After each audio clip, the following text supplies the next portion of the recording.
Bana b'Imana nimugire amahoro. Dore amasomo ku wa kane wa Pasika tariki 8 Mata 2021.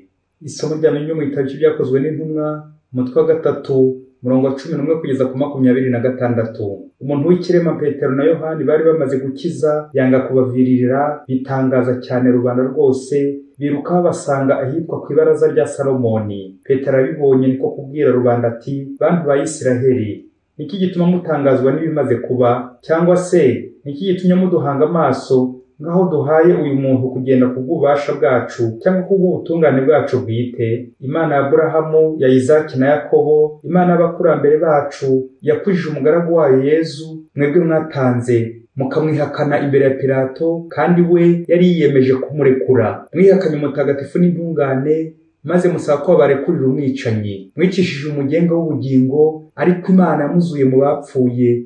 Turi abagabo bo kubihamya, kubera ko twiringiye izina rya Yezu. Iryo zina niyo ryakomeje uyu muntu mubona kandi muzi, maze ukwemera gukomoka kuri Yezu kumusubiza ubuzima bwe bwose mu maso yanyu mwese. None rero bavandimwe, nzi yuko ibyo mwabikoze mubitewe n'ubujiji kimwe n'abatware banyu. Nyamara Imana yujuje ibyo yari yaravugishije abahanuzi bose mbere yuko biba, ko Kristo yagombaga kubabara. Nimwisubireho rero kandi mugarukire Imana, kugira ngo ibyaha byanyu bihanagurwe, bityo hazabeho ibihe by'ihumure muhawe na Nyagasani, ubwo azabohereza Kristo wabagenewe, ari we Yezu, uw'ijuru rigomba kwakira kugeza ku bihe by'ivugururwa ry'ibintu byose. Ngibyo ibyo Imana yavugishije abahanuzi bayo batagatifu bo mu bihe bya kera. Koko Musa yaravuze ati, Nyagasani Imana azababonera mu bavandimwe banyu umuhanuzi umeze nkanjye, muzamwumvire mu byo azababwira byose. Umuntu wese utazumvira uwo muhanuzi azacibwa mu muryango wayo.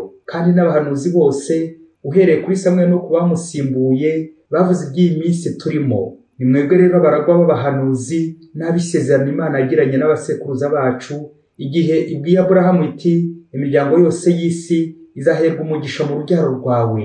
Ni mwebwe rero mbere na mbere Imana yahingukirije umugaragu wayo, iramuboherereza kugira ngo abazanire umugisha, bityo buri muntu muri mwe abone kuzinuka ibibi yakoraga.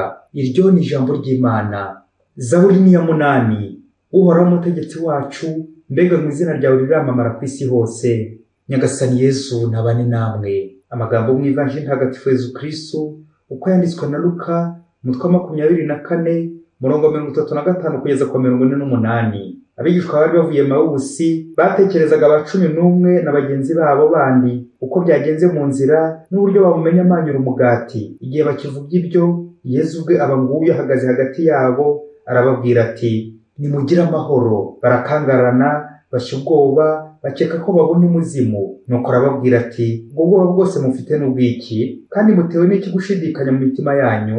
Nimurebe ibiganza n'ibirenge byanjye, ni njyewe ubwanjye. Nimunkoreho maze mumenye ko umuzimu atagira umubiri cyangwa amagufwa nk'uko muruzi bifite. Avuga ibyo abereka ibiganza n'ibirenge bye.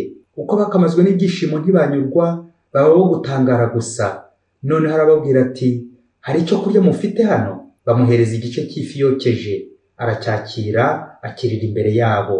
Nuko arababwira ati, ibyo nibyo nababwiraga nkiri kumwe namwe nti, ni ngombwa ko huzuzwa ibinyerekeyeho byose byanditswe mu mategeko ya Musa, mu bitabo by'abahanuzi no muri Zaburi. Aherako ahugura ubwenge bwabo ngo bajye bumva ibyanditswe. Maze arababwira ati, handitswe ko Kristo agomba kubabara, maze ku munsi wa gatatu akazuka mu bapfuye, kandi ko uhereye i Yerusalemu abantu bo mu mahanga yose bagomba kwigishwa mu izina rye ibyerekeye ukwisubiraho n'ibabarirwa ry'ibyaha. Ibyo nimwe bagabo bashinzwe kubihamya. Iyo ni Ivanjili ntagatifu. Bakristo bavandimwe, Kristo wazutse ntaganze mu mitima yacu. Bakristo turi abanyabyaha, turi abanyantege nke. Muri aya masomo turongera kuzirikana ko nubwo turi abanyabyaha, Imana idahwema kudukoresha ikatugira imiyoboro y'umukiro wayo. Ububasha bw'Imana bukadukoresha, ikadutora, ikadutuma ku neza yayo. Mu isomo rya mbere turatangarira bikomeye Petero uburyo yiyoroheje we na Yohani nyuma y'igitangaza bari bamaze gukora mu izina rya Yezu, bakiza ikirema, bigatuma rubanda babarangamira bagira ngo ni kubwabo. Akaba umwana abereka inyenyeri, aho kwireba agakomeza kwirebera urutoki ruri kwimwereka. Ariko Petero ati, bantu ba Isiraheli, niki gitumye mutangazwa n'ibimaze kuba ngaho duhaye umuntu kugenda ku bubasha bwacu cyangwa ku butungane bwacu bwite? Petero nubwo yakoze icyo gitangaza ntayobeye ko ari umunyabyaha, wa wundi wari uherutse kwihakana Yezu, ariko arazirikana ububasha bw'Imana mu gukoresha ibyo ngibyo bugakiza, bukababarira abantu. Ni impuhwe z'Imana zikiza. Ntabwo ari Petero bagomba kurangamira, ahubwo ni Yezu ukoresha Petero. Yezu niwe wo kurangamirwa. Mu ivanjiri ya none, Yezu wazutse arabonekera intumwa ze zari ziri gushidikanya, akaziha ibimenyetso, abereka ibikomere bye, ndetse n'uburyo Yezu ari imbere yabo bakongera kumumenya. Yezu aboneraho kongera kubibutsa ibyanditswe bitagatifu, kubahugura, la formation continue, akabahugura uko abantu bagomba kwigishwa mu izina rye, ibyerekeye ukwisubiraho n'ibabarirwa ry'ibyaha. Amen. Bavandimwe, Yezu aje kwibutsa intumwa ze umurimo wo kumubera abahamya, être témoin du Christ.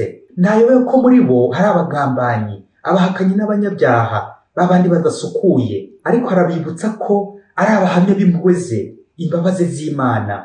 Akayamvuga igira iti, Nyagasani ntabwo atora abashoboye gusa, ahubwo atora abadashoboye, abanyantege nke n'abanyabyaha, kugira ngo abashoboze, abahe ububasha n'imbaraga, abahindurira mu mutunganire, bamamaza impuhwe z'Imana ikiza ibyaha, la rémission des péchés. Impuhwe z'Imana zisesa urubanza, impuhwe zita ku butungane bwacu, za mpuhwe zo ku isaha ya 9, impuhwe zigendera ku mbaraga zacu, kuko wadutoye ari budushoboza. Ntabwo ari ku bwacu, ni Imana idushoboza. Bityo bakristo, nitugera tombora y'Imana, tukagira uwo dufasha agakira, tukagaburira abashonje bagahembuka, tugasengera abarwayi bagakira, rwose bavandimwe, tujye twiyoroshya, twe kubyiyitirira, kuko ububasha bwacu twebwe ubwacu abantu, uko twiyizi ntacyo bwakora. Ni imbaraga z'Imana ziba zibidushoboje kubera Imana. Toute grâce, byose ni impuhwe z'Imana. Hari umugani bajya bacira ku ndogobe yari itwaye Yezu kuri Mashami,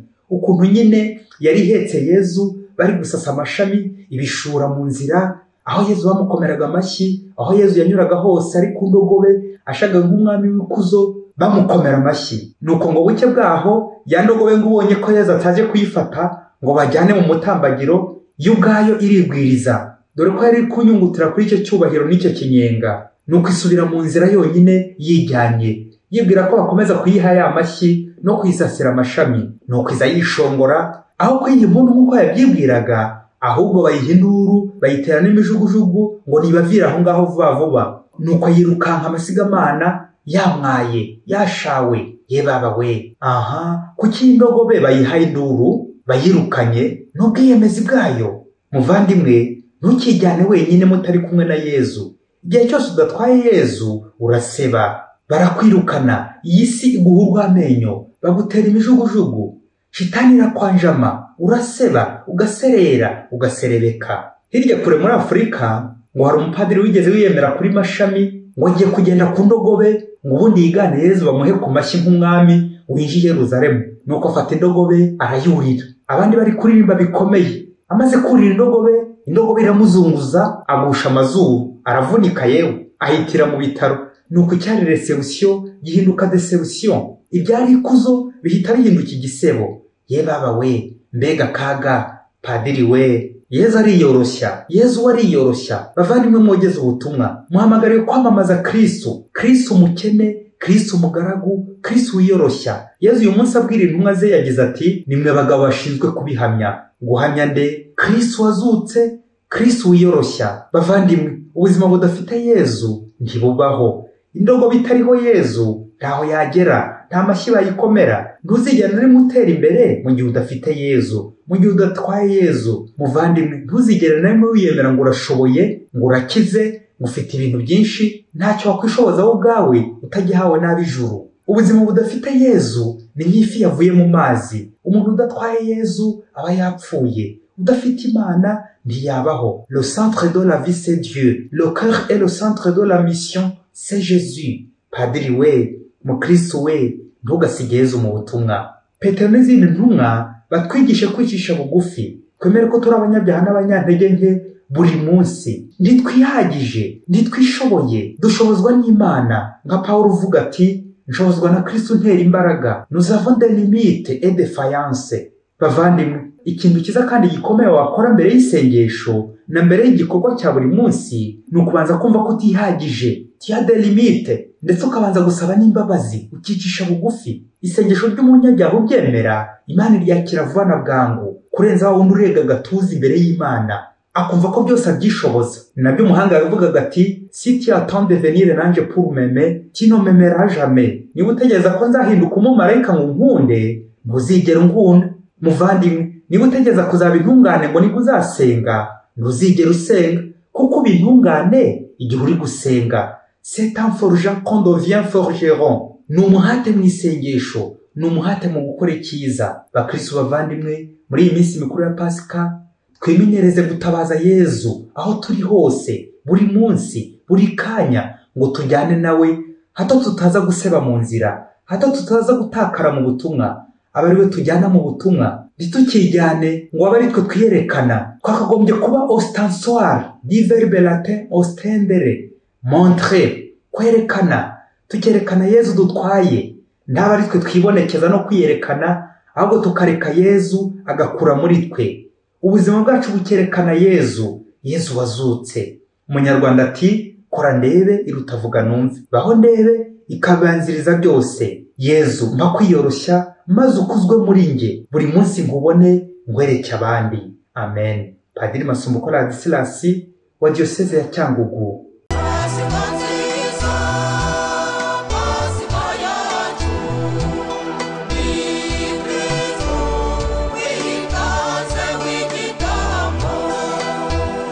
Oh